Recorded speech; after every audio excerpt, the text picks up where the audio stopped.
Hi, I'm Kelly Suding with the PATINS Project. Welcome to our two-day PATINS State Conference. Hi, I'm Daniel McNulty, State Director of the PATINS Project, here with two guests, Leslie Durst, the Director of the Indiana Educational Resource Center, and Betsy Scott, Manager of the Braille Program at the Indiana Educational Resource Center. Thanks for coming and talking with me a little bit about your session at the PATINS 2014 State Conference. Leslie, could you tell us just a little bit about the session and about UEB, what this is all about? Yep. Well, we're really excited to be part of this PATINS conference as an opportunity to talk about this big and upcoming change in the United States. We are going to be talking about the UEB, what it is, its history, why it came about, and the reasons why this had to happen in the United States. Betsy will be just talking to you for a second about just some actually major changes. I mean, they say minor, but it's a little major, why this happened and what caused it to happen. But basically, the UEB is the Unified English Braille Code. Okay. It simplifies and unifies the Braille Code for the English-speaking countries, and it unifies all subject areas with the exception of music. So where English, our current Braille code, was just a literary code, this is actually a combined code of literacy and technical subjects for math and science. Gotcha. The English Braille right now was only literary, so we had the Nemeth or the Braille code, as well as a computer code that were used to convey that same information. Okay, so moving towards simplification. Exactly. And you said English-speaking countries, so this is not just the United States. Correct. And so that will help unify the Braille, where before that was a little more fragmented. And the International Council on English Braille has member countries of English-speaking countries. Most of those member countries have adopted this new code.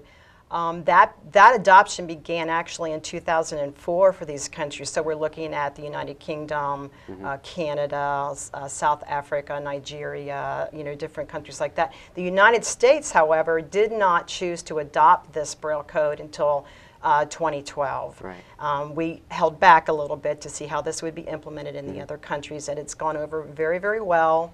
They made the, they did formally adopt the code in 2012 with, now we're going to be adopting and officially putting it into place in 2016.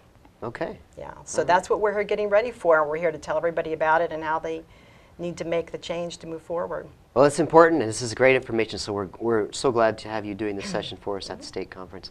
Betsy, tell us a little more.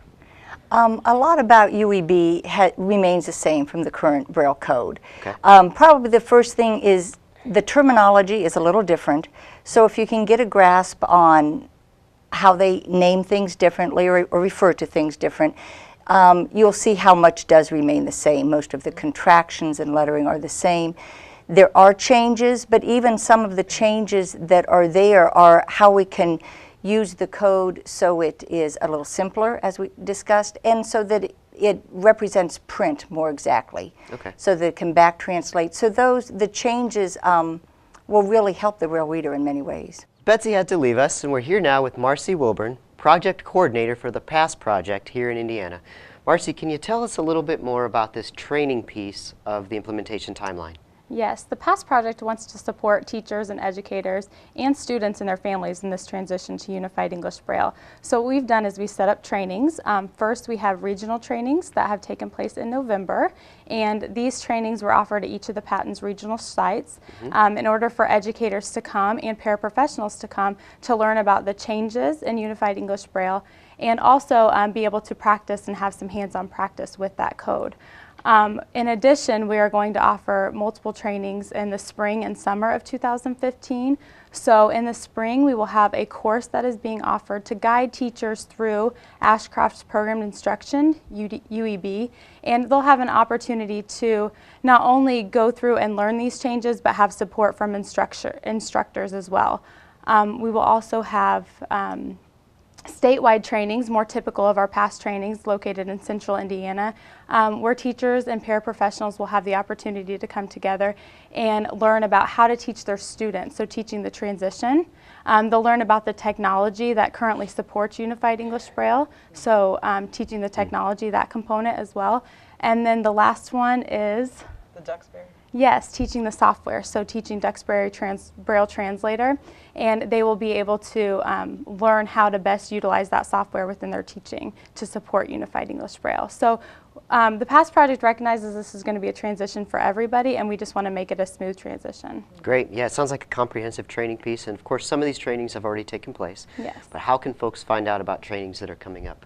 They can go to the PATINS website to find that out, and if you attended the regional training, you would have gotten a handout with information on where to find more information about professional development opportunities offered through the PATINS project, not only the UEB Ready training series, but also additional trainings that we offer. So thank you both for your time, telling us a little bit about your session, and especially for presenting your session here at the 2014 State Conference. And for more information and for other videos from the State Conference, visit the PATINS Project website, and then we can direct you to trainings about further implementation as well.